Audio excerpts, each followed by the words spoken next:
that initial shift was from just the simple collecting time cards and making sure the time is right to actually, using the data. Sure. Cody, do you want to go first or? Yeah, I can. Yeah. So we at Price, the straight up honest answer on like the initial what we were doing with PickTrace was when we decided to look for a solution. It was really just to speed up payroll and alleviate getting rid of the manual input on the day to day. It was to take the stress off the HR office on every Thursday, Friday, just the stress of rounding everyone up to say, okay, what number was that on a paper time card, and was the person getting paid properly? So that was really our entire initiative. We had no thought of any block accounting or costing or making that easier. It was just to speed up that process. Um, and so that was what got everyone on board, was more of just the efficiency gains, just straight up from not having to manually enter things into payroll. Um, and so to get everyone on board, the executive team at the time basically just said, this is what we're moving towards, this is what we're doing. And that set us up for some great success. But I'll let Oscar explain kind of your guys' background on where you came at it from. Yeah. So we were a very large ag employer here in the Central Valley.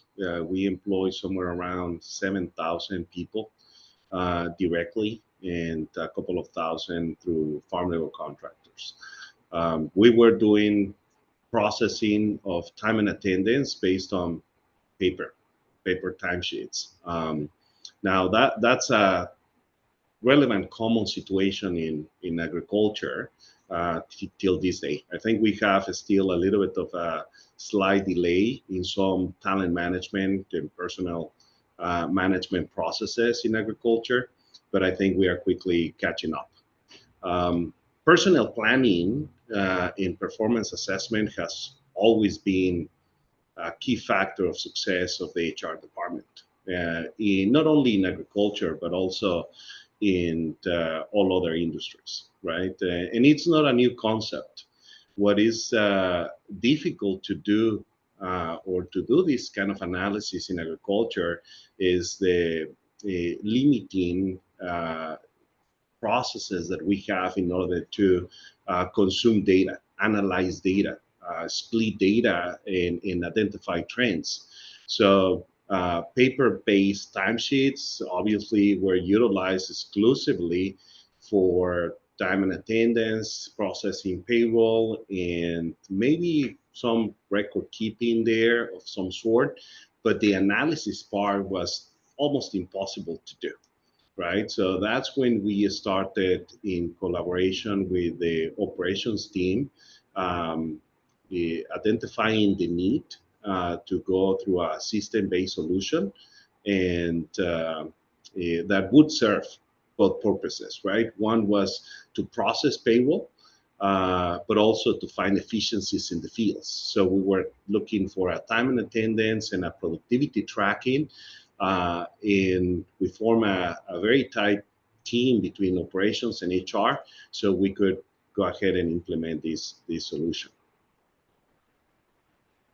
Interesting. I think we have some similarities there in wanting to capture the efficiencies of moving away from paper and getting into kind of the 21st century of using the tools, but also establishing a culture where you can actually see the performance in the field and have a little bit more accountability that is next to impossible on paper. Yeah. I'm curious to hear what challenges you saw in this shift to data. Cody, curious to hear from you first, just because you mentioned you approached it from the payroll efficiency side first. Was there, any obstacles that you found in the way to creating or promoting a more data-driven culture among the team when your first emphasis was the efficiency gains?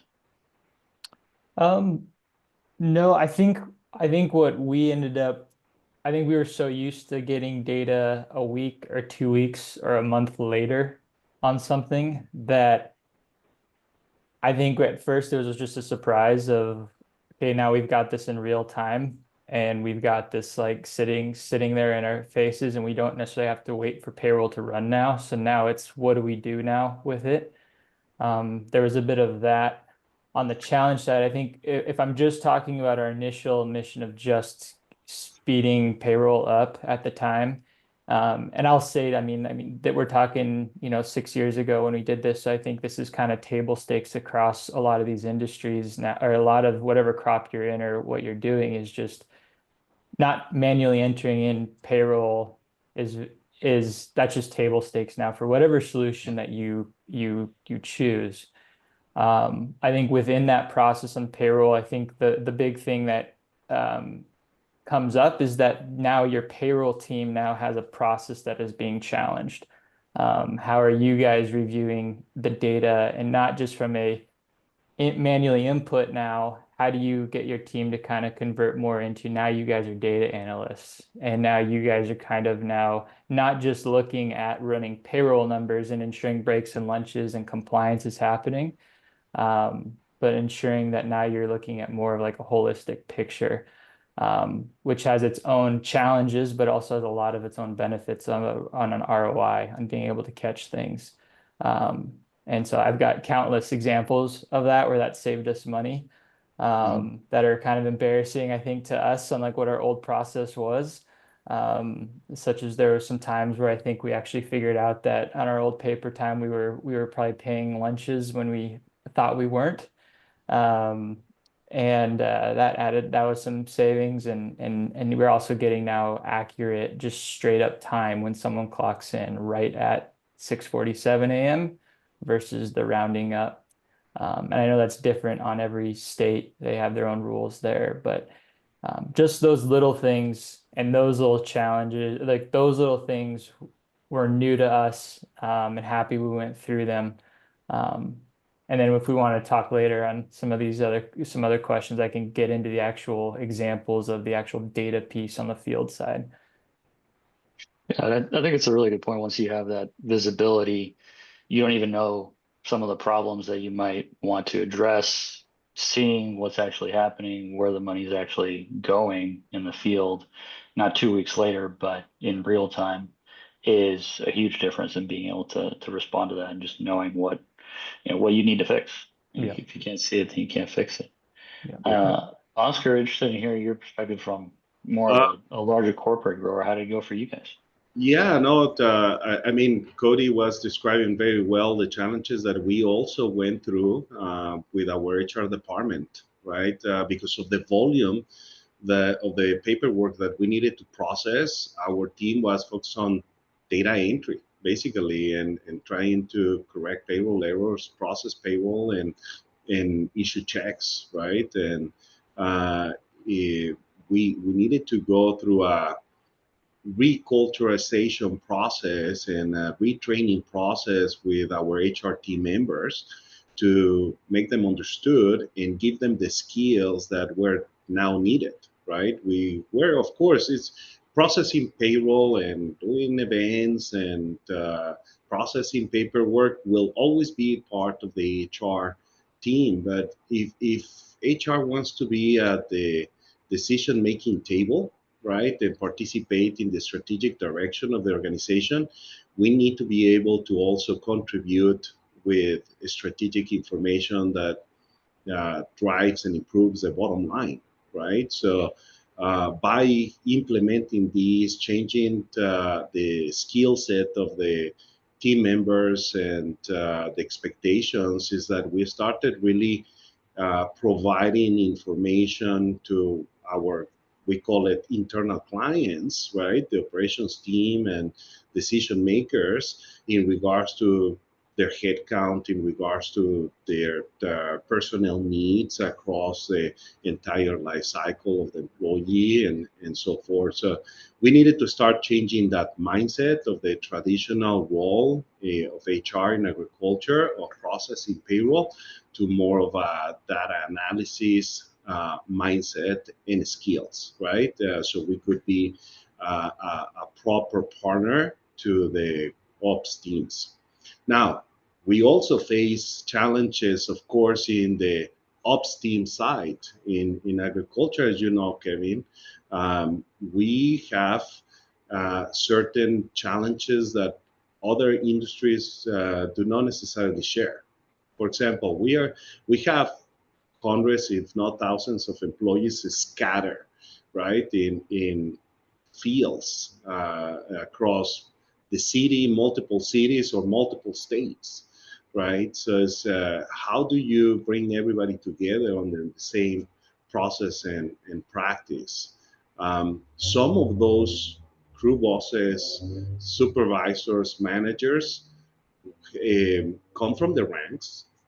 They are extremely effective at what they do, and they are very loyal employees, but they sometimes lack formal education or the abilities to handle data, information, and technology, right? And we needed to work very closely with all these leaders within the organization, have boots on the ground from the HR, payroll, systems perspective. So we became kind of the first level of the customer support for those employees whose primary job is to get things done in the fields and not be dealing with administrative processes or issues with technology, right? Is how can we become a resource to them so this adoption of new processes and technology doesn't become a burden to them and consequently to the business.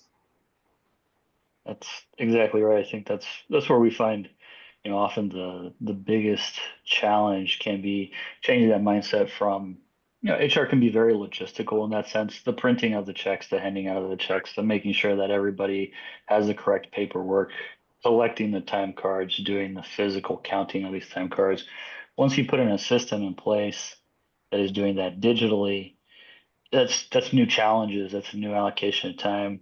There's a change management piece that's there. Curious to hear what you two use as strategies. It sounds like a lot of training, boots on the grounds, but if there were any specific strategies that you found were helpful in overcoming any resistance to this adoption of a new technology and a new process. Mm-hmm.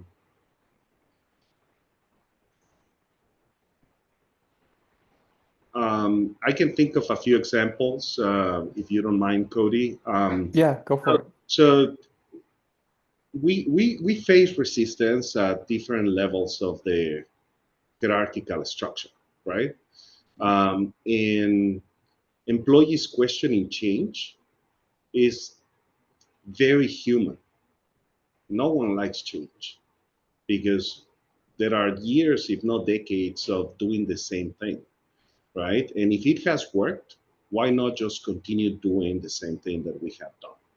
So that's kind of the first challenge that anybody implementing process change will face. Not only technology-based process or data-driven culture, but any change that you want to implement, you will face human nature, which is to resist the change.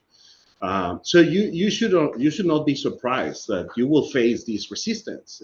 To the contrary, in fact, you should be expecting it and preparing for it, right?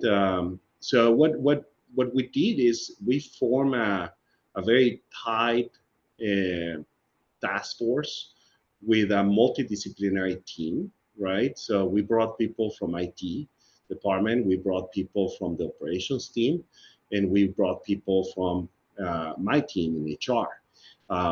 And the VP of operations, the chief ag officer, in fact, of operations, and myself as the chief human resources officer became kind of the sponsors of the process, right? And the change initiative. So once the C-level got directly involved into the initiative, we sent a message very clearly to the organization that this change was here to stay, and it was just not a passing a new project or that it will go away with time. So we created a team of competent people. We brought in the different stakeholders that we thought were relevant for a successful implementation. We analyzed actually multiple solutions, and we went with one we believe met the requirements that we had, right? And with the service that we were seeking. And then we develop a very clear timeline about the implementation of the whole project alongside with our provider and everybody inside of this team that I was talking about. So everybody knew when, how, who was responsible for making things happen. And we had a weekly meeting, this implementation team, every Friday. Regardless whether we had any news to report, we met. Everybody met. And we were around and we started talking about it. And although we thought that we were not going to discuss anything relevant, by being together, we actually encounter very relevant topics to talk about. And we were able to solve issues that were coming on a daily basis that our employees, our team members were facing. So that allowed us to find different paths on how to find ways on how to resolve those challenges and obstacles that our team members, our employees were facing on the day to day. They felt hurt. They were part of it, and they saw that the company was serious about this process. We developed training and communication processes in order to make sure that everybody understood the whys we were doing this, what were the benefits for the organization, as well as for those that were involved in the processes. You need to explain what is in it for them, right? Why these would make their lives easier rather than more difficult, right? And then to send a clear message again that this was not going to be something that would just be for a moment, but rather a new ways of working. So that actually worked for us very well. We set for ourselves very realistic objectives of implementing the system. First with internal crews only, and no variable compensation plans as part of the project. However, the way we went about the project allowed us to really speed up those plans, and we were able to not only bring the internal crews into the system and ways of working, but also all the FLCs that we were working with. And we implemented variable incentive plans, not only for the harvest season, but also for other activities that we didn't have a variable incentive plan in the past. That was pruning and thinning, for example. So it was, I think it was very well done. I think the camaraderie and the group that was put together there around this initiative really brought the organization to make things happen. And I mean, when you have your team aligned towards one goal, I think that there are very few things that you will not accomplish. Yeah, I think once you have that level of buy-in across all different departments, it makes everybody understand that we're moving forward with this. This is a new reality. There's no going back to the past. Um, sometimes there can be concerns about bringing in too many cooks into the kitchen, so to speak. Mm-hmm. But we find that if you can get everybody in the room and hash out the problems that the new visibility is bringing up, work out your processes, you can actually speed up your implementation and be executing a lot faster. Cody, anything you want to share from your experience here and strategies that work to overcome that resistance to change? No, I think you both covered it. I think the only thing I would add is I can give kind of give an example. I mean, I'd sum up and say, yeah, I agree with Oscar that it's just important that you get your team to make it their idea, that you're not shoving it down their throats. I think that's key to success is just getting payroll, HR, your operation, your ranch manager, showing them the benefits, and then just saying, hey, like just give it a try, and but then kind of with a little bit of that executive hammer, kind of say, hey, we have to move to this, and these are the reasons why we have to move to it. So you get kind of everyone aligned on also your company's vision as well, not just honing in on just the administrative aspect of things. Um, and then second, like I also am a big proponent that someone on your team also just needs to kind of be it doesn't necessarily, you don't have to have this. I know that's really key with PicTrace's implementation on how much they spend on the implementation and spend time with you, but I also just really encourage people that regardless of the solution you go with, that someone's bird dogging it across and being a conduit across being the project manager. And that's not just a calendar with, hey, we're going to hit this date and hey, look at this process went well. I'm talking like be in the field with those checkers, be in the field with the ranch managers, then go watch payroll run, go watch onboarding, go watch HR. And it's not that that solution needs that type of maintenance. It's more for, hey, where can we speed up those processes and standardize those SOPs and then repeat this a lot easier across our org. That's just invaluable.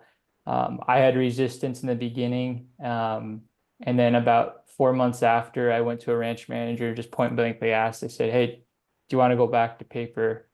And you want to remove this? And he goes, no. I have my Sundays again. So I'm able to like not work on Sundays. Like, please no.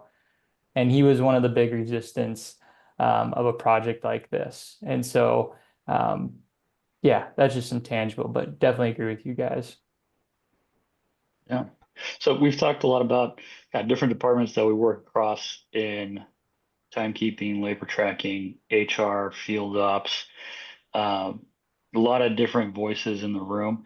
How did you determine the data points that were the most valuable for decision making beyond just tracking payroll? And we have this many different stakeholders. What did you two decide to focus on? And Cody, if you want to hit this one Yeah. first. Yeah. So our first one, yeah, once payroll started running, then we started seeing the real-time data coming in. The very first metric we started looking at that we really focused in on was piece rate wage per hour. Um, and we really just highlighted that. And we didn't focus on, we started realizing we had cost per acre numbers. We started realizing we had cost per piece, time per piece, hours. We knew we had all of that. But we knew it was pretty pivotal to just focus on one thing and start crawling before you start really changing us into that more data-centric culture, ensuring that we're actually looking at those metrics. And so what that looked like was just starting with weekly reports and then moving into daily reports. I know with that metric and minimum wage adjustments, it depends on kind of how you calculate that, if you're calculating on a daily or weekly basis, but giving guys after a day's work to show them, hey, this is what your average piece rate wage per hour was for that day. And that's our first day blossom thinning, or that's our first day pruning, really does help us adjust rates. And there's always guys, and I know like if you've been in the industry for a while, you can walk into a block and you can say, okay, hey, they're not making it, they are making it. Um, but I challenge people, that's the art of what we do, and I will never discount that. And that's something that has to be just taught over time, and no software will replace that, a guy that can walk in and do that. But it's just so important to have that standardized KPI that you are looking at that is your baseline, because I have also seen those guys also be wrong on what it actually is costing. And it's not to discredit them, but it's just because there's so many variables, as we all know in ag, that really affect these numbers. And so for us, we started with uh, piece rate wage per hour, and then moved on to cost per acre, and then hours per acre. Gotcha. Oscar, what about you guys? Yeah, no, I think we are very much aligned with Cody here. I would just add that, as John Doerr said, right, you need to measure what it matters, right? And you need to use um, the systems, solutions, and the processes as enablers and not as the end goal, right? So you, the way we did it, and in my personal opinion, you need to use your strategic plan in place as a guiding principle um, to identify what are the relevant metrics that will allow you to get to your end goals, your strategic goals as an organization, right? So you need to have these the system working as a monitoring mechanism of relevant KPIs that are directly linked to your strategic planning process. So you can actually have a direct correlation to your end goal. And look, sometimes the strategic planning processes or models seem intimidating or very complex, but what you don't have to have a very complex strategic planning process in place, right? Or a balanced scorecard or a delta model, or you just need to have really clear idea of where you want to go, right? And what are the relevant areas and aspects of your business that will take you to the next level. So I think that using that as a guiding principle and understanding that there needs to be a correlation between your end goal, your metrics, and your system will allow you to really put attention and focus on those very key metrics. I think there's something to be said for simplicity when starting out and boiling it down to one or two KPIs or data points that are really going to make a difference is key to not being overwhelmed by all the data that you suddenly have access to. Cody, you mentioned piece rate, wage per hour, cost per acre, time spent per acre. Oscar, are there any other KPIs that you would recommend to somebody who's just starting out with Yeah, digital time tracking? for sure. And I think, I mean, if you don't have them at all, I think to Cody's point, and to your point, Kevin, you need to start with the very basic things, right? So number of employees, tracking your headcount, right? There's how many employees are you using in a given block, right? And then what are these individuals producing in terms of number of pieces of whatever task they are performing, right? If they are pruning, thinning, well, how many trees each one of these individuals are doing, right? And finally, some sort of time component, right? Is how long each individual is taking to perform that specific task.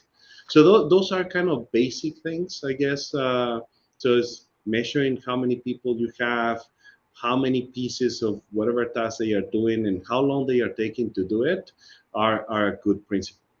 And then you can migrate to more complex KPIs, such as tracking your labor cost or tracking your cost per vessel, whatever, right? Tote or bucket or bin, or even having, to Cody's point, a P&L per block, right? So you can take it from a headcount to all the way to P&L per block. Now, having said that, in agriculture, if I think we do well, is having variable incentive plans, right, to compensate for a given task. So I would be surprised if there's companies out there that have no KPIs whatsoever. So for those that do, right, for those that do, rather than coming up with new KPIs, I would extend the invitation to consider expanding those KPIs. That is, for example, if you are doing piece rate in harvest, why not consider also tracking performance and having some sort of variable compensation for your other main activities, like pruning and thinning? You have already a track record and an experience in one KPI, which is to count number of things. So let's take this counting of things to other activities as well, right? So rather than expanding or increasing the complexity of the KPI, my proposal is expanded to other areas of the business. And then you will start kind of getting used to the idea that everything can be measured, right? And that you can actually start putting a value into those relevant activities, right? And then establishing the monitoring mechanism, the reward system, and the feedback mechanism in order to develop a continuous improvement process. So you can analyze your trends and your findings and then come up with new ways of doing things. One thing also that I think we would benefit from, we have systems that track the performance at the individual level. However, in many instances, we track performance at a group level, at a crew level. And it's not strange or rare to have managers making decisions or making judgment calls to say, you know, that crew, it's a low performing crew. So let's lay them off. I have always challenged that a little bit because assigning accountability to a group level is rather difficult, I think. I think when you assign the responsibility to many, at the end, no one is responsible. Mm-hmm. So I really like to go granular. I really like to find ways on how to measure performance at the individual level. And there are tasks that are very challenging to actually accomplish that, but I'm always thinking about how can we do that? Because by evaluating individual performance, it allows me to really know who are contributing the most and who are contributing the less, right, into that given task or objective. And then address those particular issues rather than speak to the group, right? Because when you speak to the group, I think the message gets a little bit diluted. Or the reward system has no purpose. If you are gonna, for example, pay a crew based on beans produced to the entire crew, well, there are gonna be people that are not gonna be doing their best, right? They are gonna be okay with just receiving the minimum. There are gonna be others that are gonna be trying to gain that incentive. But if they see that they are producing more but making the same, that may be a reason why they lower their performance rather than the other way around, right? So I really like to go again granular to assess specific KPIs, but also at the individual level, so we can address specific issues, right? With people, with tasks, with so on and so forth. Yeah, thanks. Good points on all fronts, especially with getting into the expansion of KPIs and being able to use metrics across different activities, not just harvest is the one that obviously comes to mind, but everything else can also be measured as well. We have a question in Q&A. This rose from a little bit earlier in the conversation, saying, sounds great for large farms with C-suites. What about small farms like mine? We have a small team who handle multiple tasks across a 400-acre operation. How would you guys tailor the conversation that we've just been having to a smaller operation that maybe doesn't have a full-fledged ops team, but has people who are wearing multiple hats doing everything under the sun? Yeah, on that, I saw that come in and I was thinking about that. I don't know if I'd necessarily treat it any differently. I think what I would be more concerned about is the solution that you're picking is not making the data that you're already collecting, that should be simple to collect, making that data very easy for you to view, regarding whatever whatever solution you choose and go with. There's a lot of people, and we've kind of probably even bored some people here, like just talking about data and how you use data, and we always hear the word data, data, data. But if that data cannot be brought to you on a daily basis, on a tangible basis, that you can do little ROI improvements every day on asking, like an example I could give you is so many times when I started in this industry, we would go in and we'd say, how's this crew doing today? And that's great. And we could look at the numbers and run payroll. I could look at the past days and I get that information on that piece rate wage per hour. But now we're at a point where I'm able to ask, how is, let's say I'm in the crew, how's Cody Bishop doing today? With me already knowing the answer. And I'm challenging, not because I don't trust my crew bosses or my managers, but I'm challenging to know them to say, hey, are you noticing that these two people in my 11-man crew or in my 15 or 25 person crew are not pulling their weight and they're costing me money? And so that's to me where if I'm looking as a small grower that doesn't have a C-suite, doesn't have data analysts, and you're wearing multiple hats, you need to make sure you're partnering with someone who's bringing that data to you. That's not custom software that they're going to charge you so much to build X and you build out a Power BI tool for you and all this stuff. But it's more of just like, hey, I got this report that's emailed to me every 30 minutes and I know, or I can see it in an app, or I can see it very quickly while I'm in my truck out in the field. Those type of things over long term is what's going to save you money in the ROI. And then also to Oscar's point, simply counting head count, I can't tell you how much that saves money. And when guys know how many of that, you know how many people have clocked in, and they know that you're counting how many guys are actually out there. It seems so basic, but it's time and time again. I've seen growers and other people that just they don't recognize that as really where money's being lost. Yeah, and I've been a top executive in large organizations. However, I'm no longer uh, part of a large organization. Now I have my own business. It's a smaller business, and I treat things just the same.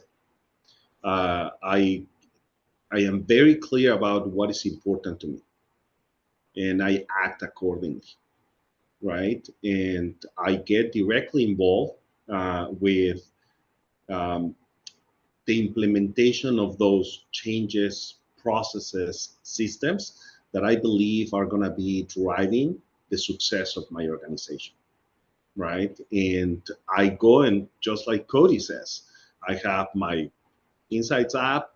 I go and check the number of bins or buckets or totes or trees, and then I put on my boots and go to the field, and then I talk directly to the supervisor, the crew boss responsible for the activity, and saying, hey, how many buckets are you averaging per employee? I just want to see whether or not they are in the known as well. Because I'm by asking those questions, I'm telling them this is important and I'm gonna be asking you about it, right? And they start developing a habit of talking numbers, right? So how many people do you have? How many totes? How many bins? What is your cost per, and so on and so forth. And we are not a large organization anymore, but the principles persist. So I guess the message is whoever is the leadership team needs to be directly involved in the implementation of an initiative of this nature, and the messages need to be congruent. Your actions, your message need to be aligned with what you are saying is important to the organization, right? And if you are consistent, people will receive the message, right? And they will join you in the effort. It's not I think Cody mentioned it in a couple of questions before. It's not about imposing, but rather it's about convincing and bringing along and showing why this is a benefit to them, a benefit to the organization, and a benefit to our clients. So I would, again, to summarize, treat it the same. Select your leadership and get involved. Yeah, I couldn't agree more with both of you guys. We see the most successful growers using pick trace they're carrying that message down to their crews. How do the pickers or the field workers know that the data is important? They know because they see you, the owners of whatever the size of the organization is, talking about the same numbers that they're pulling in. They have those conversations. The data continues to matter. If it isn't important to you, then you wouldn't bring it up with them at that level. Yep. Curious to hear in both your specific cases. We've kind of gone through the importance of KPIs and what KPIs you use, but how do you measure the success of a data-driven initiative? That can be more specific to your use cases, but after you've implemented this whole system, gone through all this process and change management, how do you know that you've moved in the right direction? Mhm. Yeah, so the very simple one is just a straight just time savings. Is just asking, uh, is payroll, are they operating faster? Are the ranch managers operating faster? How much of their days spent on time card audits versus what it was before, or having to chase people down on making adjustments on paychecks and mistakes there. So that's one way to measure success. The other one is once you've started collecting this data and you've really kind of moved to that block level accounting, like I said with our story, is we didn't choose pick trace at the time because we're like, oh, we're going to get block level accounting. It just happened and we didn't realize that we were getting block level accounting. And so with that's given us historical comps and comparisons at every block level. And so being able for us to compare what's costing per block to kind of what we thought it was before we had the solution, and looking, and then even being able within PickTrace and within our solution, being able to look at everything at a variety level like we were before. And so seeing those costs come down, um, and and then with that, and the last thing I'll say on this is how we measured success is a lot of times you hear people talk about we always use labor costs or cost per acre. And that's fantastic. I love looking at things from a cost per acre standpoint, but we really like looking at things from an hours per acre standpoint, as hours stay consistent and they're not affected by uh, wage increases or anything like that. And so we're able to just really easily convert all of our data that we have, and PickTrace gives us things in hours or dollars, so that we're able to really do a comparison here between the two. And so those are kind of the success for data-driven initiatives that we've seen, monitoring things like overtime, wage adjustments, and piece rate wage, and just seeing those hours drop because we're asking more of those specific questions that we talked about in the previous question. Yeah. No, and I think Cody nailed it. It's as simple as, are you obtaining the behaviors and outcomes that you established at the beginning of the implementation of an initiative of this nature, right? And for that, obviously, you need to have, again, well-aligned KPIs with your strategy, a system or a data collection process with direct alignment to these KPIs, right? You need to have some sort of feedback mechanism to start to continue reviewing and hearing back about how your KPIs are progressing, right? And then have formal review meetings to analyze these trends, and then develop a culture of continuous improvement, right? It's not just about seeing what is the end result, but rather what's working, what's not working, what can we do differently in order to better that final number, right? You need to have a gap analysis. So where we are, where we want to go, what are the steps that we are going to take in order to get there, right? And then just having, again, a feedback mechanism that allows us whether we are getting there or not at multiple stages of the implementation of the process. Um, it's about the numbers.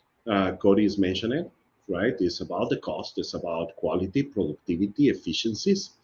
I also like to see change in culture, and represented by what people say out there, right? If they are walking the talk, meaning we are saying that it is important for us to have effective processes, that we are a data driven organization, then everybody needs to understand what are the thresholds, what are the uh, expectations in terms of number of things, buckets, and so per person, per group, et cetera, et cetera. And that should kind of be at all levels of the organization, not only at the very top. I want to hear it from the management team to the supervisors, to the crew bosses, and to the employees. They all need to understand where we are going. And if we're obtaining the results that we set as objectives, we are seeing the behaviors, and our employees are now talking about it, then I can consider that the implementation has been successful. Yeah, I think those are all good measures of success, especially when you see that conversation happening organically in teams that weren't talking about data before, and now they can talk about whether it's the cost per acre or the head count or whatever the KPIs are that you're tracking, however simple or complex they might be. But once people have it in their day to day that this is a point they can talk about, it impacts their life as well, then that feels like you've made a stride in the right direction. Yeah, Um, and look, Kevin, when someone has not gone through an implementation of that nature, always the hesitation is whether we possess the necessarily knowledge, skills, and abilities among our employees to get there, right? They say, well, my crew bosses barely read, right? They are now advancing their careers and they are not tech savvy and they don't understand what labor cost is. Believe me, you would be surprised. I mean, you've been part of these implementations, obviously, right? But people get there. You can teach them and train. Of course, you need to be very pragmatic, very simple in the ways of communicating. You need to really keep it to the very basic and the most relevant things. But people will start talking about what are the metrics, what is the cost, what is a headcount, and so on and so forth. You will be surprised by looking at this evolution of the organization. yeah, I think there's something to that, the expectations that we sometimes have for our teams that have been used to working with maybe more of their physical tools. This is Yeah. just another tool. Just happens to be digital, happens to be an electronic device, but folks are very capable of learning, once the right messaging and practices are in there. Wanted to pivot a little bit to decision making, strategic planning, and would love to hear your experiences on how you've seen this workforce labor data now influence your long-term strategic planning. Uh, Cody, if you want to kick this one off.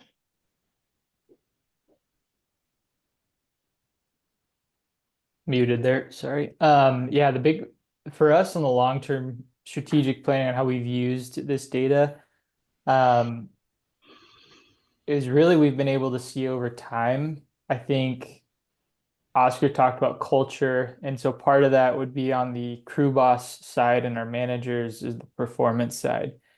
Um, as growers on this call, I'm sure are aware of, there's so many variables in every single block or location. And so it's very hard sometimes, I think, to hold guys accountable on a performance basis because a lot of times not I don't want to say excuse, they're legitimate excuses that come up is that the crop load management's different, the root stock's different, the layout of this block is different than this other block. It's a lot easier to prune here than it is over here. Or it's a lot easier to thin here. There are more bins to pick, so my numbers look better.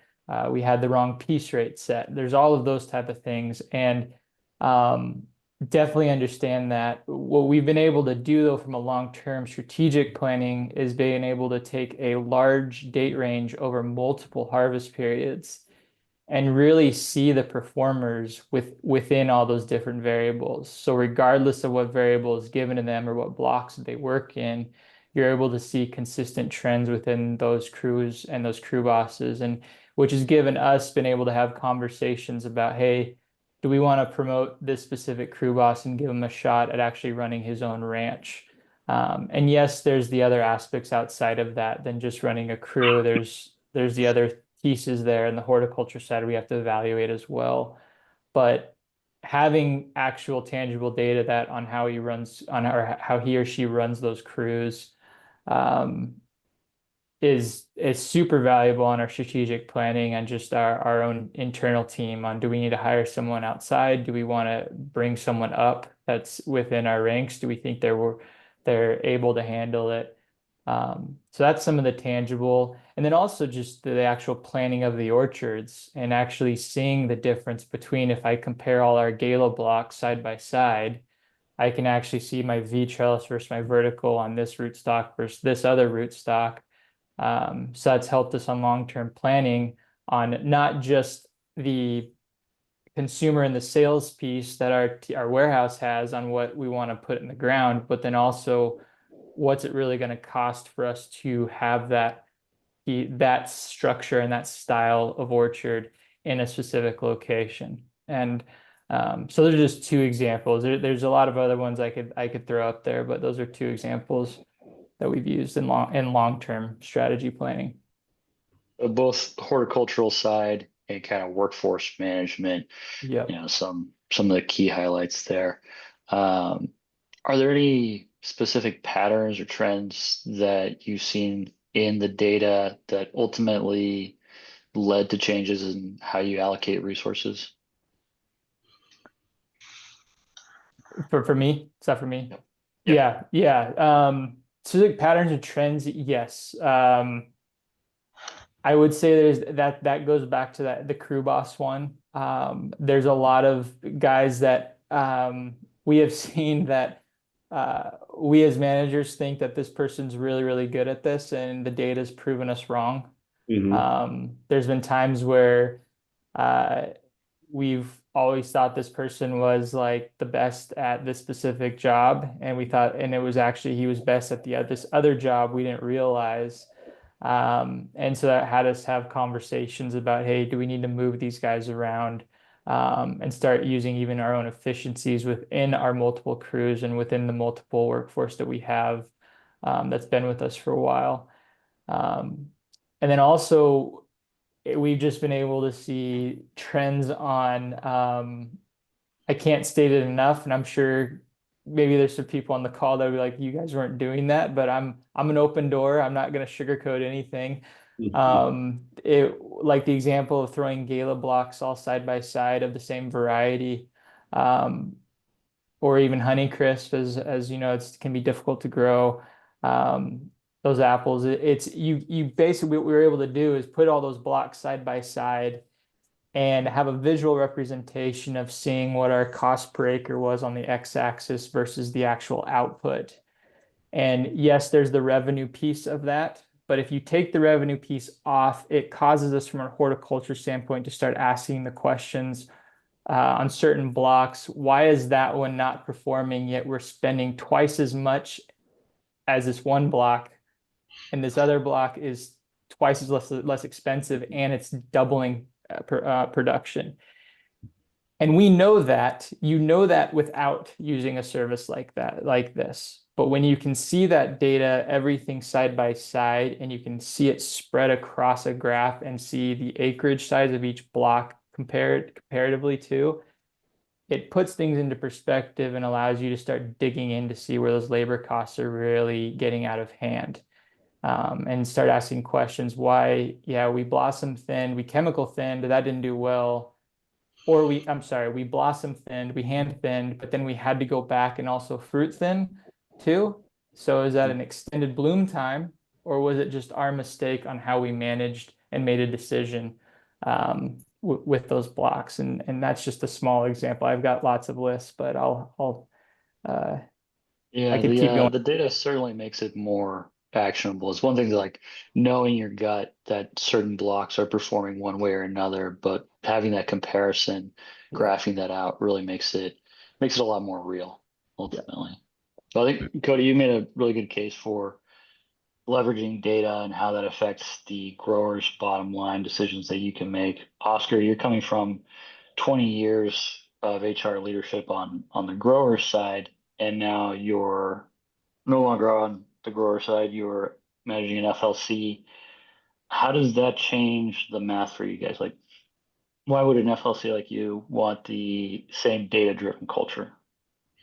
Yeah. So uh, first of all, to your point, we've been working on HR processes for large organizations, and we are trying to increase the efficiencies, productivity, and quality of the services that we provided to our customers, right? Internal or external. That's nothing different from leading a new business now, right? Data and the data collection and data analysis, it always helps us understand where the areas for improvement in our processes are, so we can provide a better service to our growers. At Alliance, we understand that if the growers uh, are successful and we become strategic partner in that success, right? It will unavoidably be positive for our business as well as FLC, right? We are partners in this effort to make the industry successful, not only pieces within the supply chain process, right? The grower has to be successful for the FLC to be successful, right? And I have always been a data driven individual, although I have spent 20 years of my career in HR. I have always found the benefits of making decisions based on data. It eliminates really the subjectivity or the subjective discussions and opinions of certain matters, and really puts in front of everybody, all the decision makers and stakeholders, an issue to be handled rather than finger pointing, or rather than just subjective opinions about what are the root cause of certain situations. It puts everybody on the same page. It allows us to look at the data from the outside and looking at the problem for the problem itself rather than someone's issue, right? And then brings everybody together to work around that issue and resolve the problem as a team. Um, it from as an FLC, right? We strongly believe in the culture of continuous improvement and providing a better and quicker services to our clients, right? The growers understand that, one, they have a huge risk, right? Bringing FLCs that don't have formalized processes, right? That there's it's a we're in California, so you know well that in California is handling compliance is highly challenging. So you need to have an FLC that really have their administrative and personnel practices very well structured, so you can give the peace of mind to the grower that the service that you are providing is fully compliant, right? It also allows us to be very transparent with the growers. Cody was mentioning that headcount brings savings already, right? And giving this level of transparency to our clients uh, develops a relationship of trust that the number of employees that we are including an invoice, right, are actually the number of employees that are out there in the field performing the task, right? And we give them visibility about the number of totes, buckets, bins, trees, or whatever the task is being doing, how fast we are getting the job done. And we also are in a position to put variable incentive plans for our crew bosses that are formalized, right? And then we incentivize the behavior of the crew bosses to increase productivity, but also to take care of the quality, right, of the task being performed. Because a grower has invested a lot of money and time to prepare the crop to reach certain maturity level, and bringing just a group of unskilled employees could potentially diminish the financial performance of that given block, right? So again, having that culture, giving that level of transparency, developing a relationship of trust with the grower has set us apart from the traditional relationship between the farm labor contract and the grower. We have been even involved in some initiatives where the growers now are assessing new ways of working, implementing new systems, and so forth. So I really emphasize among my crew bosses, supervisors that are there to provide solutions to the growers. And when my crew bosses and supervisors start speaking that language, then they can actually develop a strong rapport with the supervisors and managers on the grower side. So now they see each other, right, as in a relationship of partnership and collaboration towards the same goal. And finally, my decision-making process in regards to talent gets easier, right? To Cody's point, it allows me to see really who are the employees that are performing the least, who are the employees that are performing the most. I can see who are giving us the best results from the crew boss perspective. So I let the numbers speak on their own rather than basing our opinions in anecdotal information or personal opinions about who the best crew boss is, who the best employees is.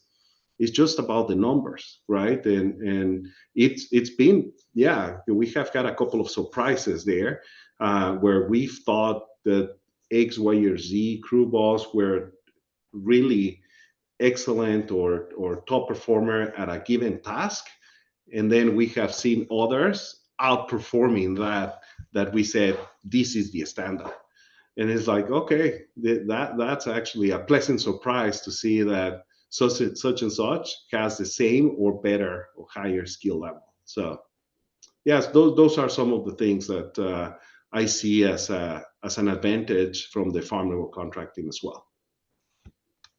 Very cool. I think that particularly in California with the regulatory regime that we operate under, there is so much stricture there, so much of a compliance question that's open all the time.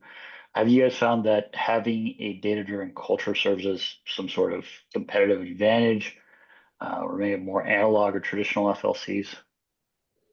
Yeah, not as I was mentioning, obviously having these systems in place allows us to really track real time, right? For our employees in the fields, have accurate numbers in terms of headcount, in terms of eh, eh, activities that are being performed. It allows us to send reminders, for example, to our crew bosses in order to secure or ensure that we are following the breaks and launches and so forth. And then we provide constant reports and provide even access to our systems to the growers, right? So they can see what we are seeing, right? There's no mystery in the processing of the data, and there's no surprises. We obviously we are working in the fields, and there's challenges and errors that happen from time to time in regards to one crew boss just clicking the wrong button or whatever. But we have really auditing processes in place that allows to catch those type of situations on a regular basis. We audit our numbers every day in the morning for the previous day. So by midday, we have very accurate numbers that us as leadership team, as well as our clients, can have access to, right? And now that growers are understanding that before the ALRB, my employees are pretty much their employees and vice versa, right? I mean that generates a new level of understanding that they should not be bringing an FLC that is not qualified to manage the employees properly, right? They now are much more cognizant of the importance of bringing an FLC that has obviously the operational skills to perform the task, but also the compliance and admin processes in place to ensure that everything that is being done out there is fully compliant with laws and regulations, right? So that's setting us apart, right? Because of our background. We're coming from the grower's perspective, so we understand about productivity, we understand about efficiencies, we understand about the importance of quality, but we are also coming from the HR perspective, right? About the importance of having very well structured processes in place, policies in place to manage our workforce.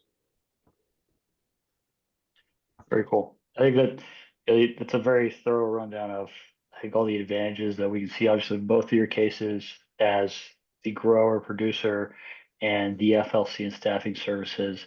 There's such a benefit to being able to have that visibility into the field, drive accountability, build a culture of performance that really sets you apart from growers who are maybe not as far down that road, or FLCs who are still operating in more traditional ways. Just really quickly wanted to address, there's a question in Q&A around managing blocks with different varieties. It sounds like it's from a current PigTrace customer. We want to make sure to tailor something to your specific processes and your account. So I'd recommend reaching out to support or your customer success manager. It's just a little bit outside of the scope of the webinar and this conversation, but something that we can definitely help with more on a one-on-one basis. We have a couple more questions for Oscar and Cody. Would love to hear kind of the Cody, you mentioned the unexpected insights that you get. We talked a little bit about crew leaders who we thought were operating one way and maybe were not the best at the job that we thought they were best suited for. Outside of a crew specific instance, do you have any examples of something that broadly impacted the business once you started looking at data on a regular basis, that you didn't expect to see? Yeah, the one that I'll give you a first one, then I'll give you another one. The first one actually is on the crew specific, and it highlights a little bit on what Oscar was talking about to go a little deeper. Once we realized all the performance metrics that we were getting out of our solution or PigTrace, we then realized, well, we can start requiring our FLCs, if they want to work for us, to start using this. And so there was the benefits, not just from the admin on the invoice side on how to invoice and add the commission and get the costing all correct, and everyone's looking at the same data. That was very valuable. But really what it actually showed us was kind of putting the money where the mouth is with the FLC. On the quality piece along with the performance. We're able to really do a comparison of our internal domestic crews with the actual FLC, the outside FLC, to see how well they performed, and if they were, again, kind of with our same standards or if they were costing us more money. And so that was kind of like a big aha moment that's been very helpful, and it also has kept all of our block accounting in the same system as well. Instead of having the FLC on in a different system, it allowed it to all be in one. So that was a big help for us. Um, and then also just like the big kind of aha moment, I think that's been like the biggest from a data centric standpoint is just I talked earlier about having that having data for specific personas within your organization. So we talked about like the small grower who doesn't have the C-suite. They're going to be in that insights app or an app that's basically telling them all of the high level metrics in the moment in real time. Or the ranch managers now are using that insights app on our side. And then you've also got then like the executive team, and we've got people within the executive team that only want reports.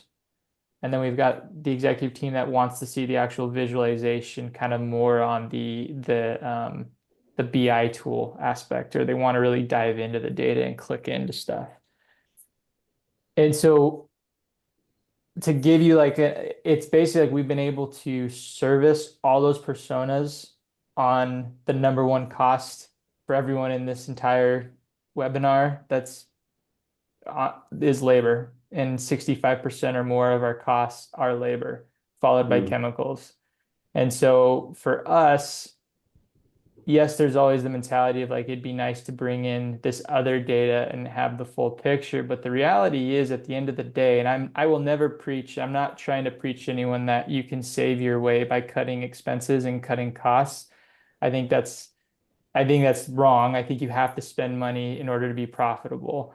But you can, all of these people now are looking at the exact same at the exact same information from a very different perspective. Whether it's our CFO looking at it more from a holistic long-term strategy, and now he's able to really see what is costing us money and making us money on the orchard side plus the warehouse side. And then to a ranch manager knowing who specific individuals in those crews are costing us money.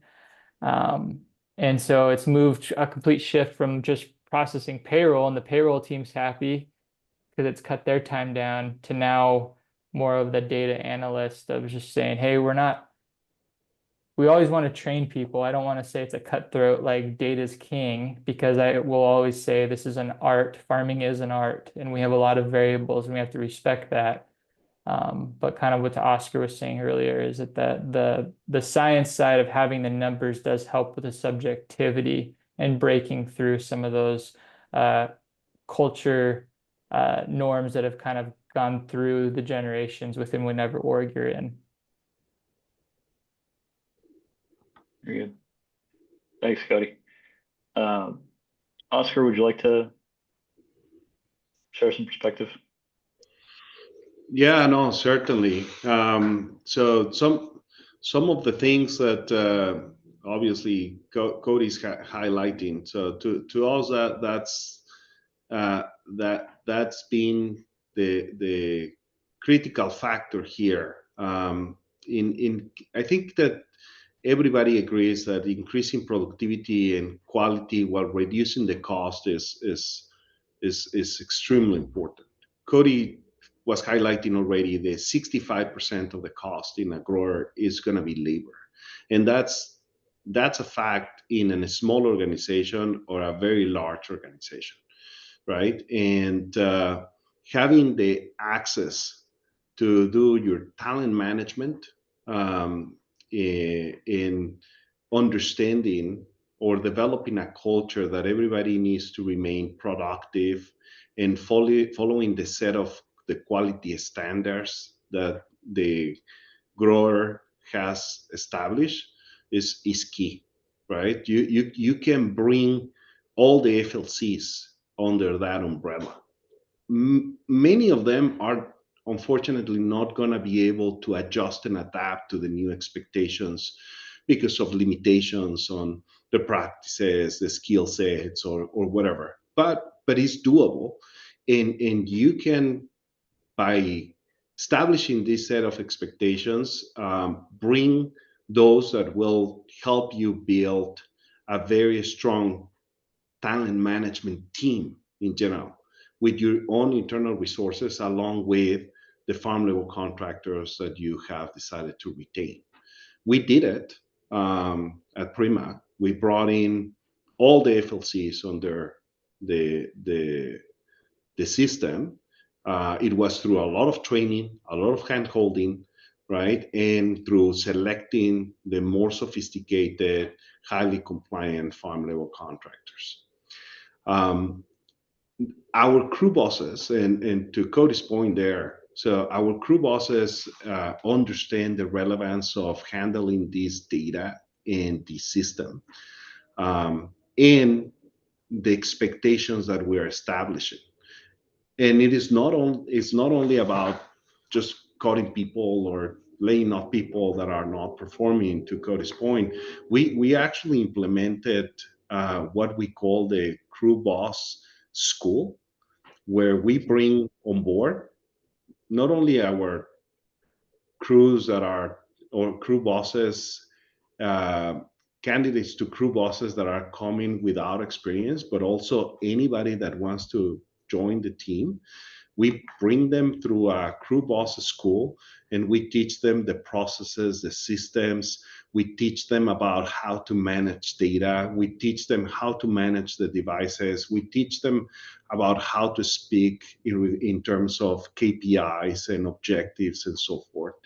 And it is through these trainings that we are ensuring that our crew boss team at Alliance is really walking the talk when it comes to developing a culture of performing based on data.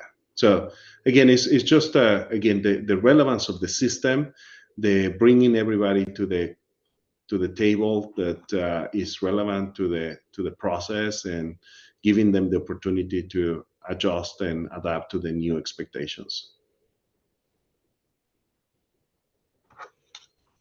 Thanks for the perspective, guys. We've got a few minutes left, and I did want to address a salient question from Q&A. We've got Aaron with a big issue that our leadership team has with moving to paying for performance is the effect it could have on quality. How do you balance incentivizing speed with the need to keep quality up? We had that same concern when it come to expanding. We Prima was in the stone fruit, right? And it's a delicate product, and we wanted to make sure that our product was handled with care. We didn't want these people rushing through doing the picking and dropping the fruit in the buckets and going back, because that would ultimately negatively impact the utilization of the plant. It doesn't make any sense to have hundreds and hundreds of buckets that are being sent to the coal, right? At the end, what we want to is to make sure that we do the work fast, but we do it well. So we ensure that the highest percentage of our fruit ends up in a box. So under that perspective, we decided to go with base plus bonus in terms of the number of totes and buckets. We didn't go through pure piece rate. So we balance the situation, trying to take care of the quality, right? The other aspect is that we also implemented a variable incentive plan for the tractor drivers and for the crew bosses. We did align the productivity KPI within their variable incentive plan, but we also implemented a quality component to them. So we were making sure we were transforming a little bit the profile of the tractor driver to make it one of a tractor driver slash quality control inspector, right? And he or she had an incentive making sure that the work that is being done out there is not just similar to what we call the last pick, right? So we wanted to make sure that we were very meticulous about the ways of performing the task, right? The same thing happened with the crew boss. It's not only about the speed, it's about the quality. So it's about, I guess the message of my point is making sure that you are aligning your reward system to what is important to you. If speed is what is important to you, put all your eggs in that basket. However, if you want to create a balance between speed and quality, then make sure that your reward system reflects that. Yeah, I'd say it's similar to what Oscar said. The only thing I would add on there that is important, Aaron, is that you also have a baseline to know, like if you've never tracked your production when just only paying hourly, that you start doing that and then switch to piece. And there you're going to also track production and then do a comparison. And depending on your commodity or whatever your crop is, it's going to be that's going to tell you what works well in your situation with your specific block, your crop load management, your spacings, all of that's going to really tell you a story there on kind of where you want to go. We never tracked production in hourly work. And now we require in all hourly work in our major buckets. So in our pruning, blossom thinning, fruit thinning, and harvest, we track all production regardless if it's hourly or piece, because then we're able to really look at the true time per unit and then also quality along with cost per unit, and see what works best for that specific block. Yeah, so similar to Cody, we do it as well. We track it, even if the contract that we have with the grower, it's on an hourly basis, because it allows us to, again, continue monitoring the performance of our employees, right? Regardless whether the incentive is based on variable compensation. It continues to emphasize the importance of managing data, right? And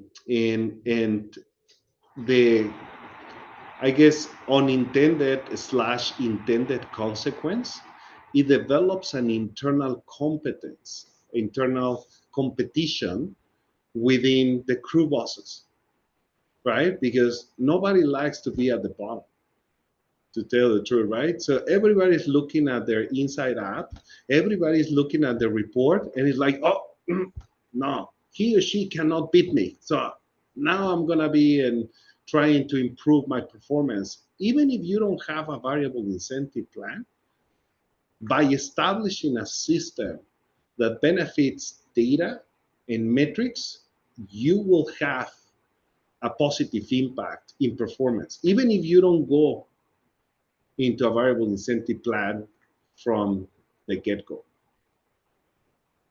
I think this is all really useful perspective and insight for folks who are on the fence there between hourly tracking, just production tracking in general, and incentivizing quality over speed. There can be a trade-off there that you have to do, but you can walk that line a little bit better than you think. We're here now, the last 2 minutes of this. So are there any closing words of advice that you would have for growers or FLCs who are just starting on this data-driven journey? Yeah, I guess start We've had a simple. lot of advice so far. Yeah. If I 30 can minutes, a good summarize point. it, yeah, if I can summarize what I have said and what we have discussed here, I think you need to start simple, but with relevant KPIs and objectives. Bring all the key stakeholders into the initiative, overtrain, over-communicate, make it a company priority, and show these by giving the time and the necessary resources, space, time, again, in actions will continue to reemphasize that this is important to you. And then obviously be persistent in your endeavor.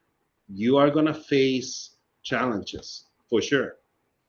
However, as long as you stick to the plan, despite those setbacks, you will get where you want to go. Yeah, I Good think, advice. yeah, my only advice, or I'd summarize it, is uh, realistic goals. Keeping it simple. I absolutely agree with Oscar. I can't stress that enough. If your goal is just to do payroll, to streamline payroll, to make that faster, and you take the headache and burden off your team, just focus on that and just make that happen.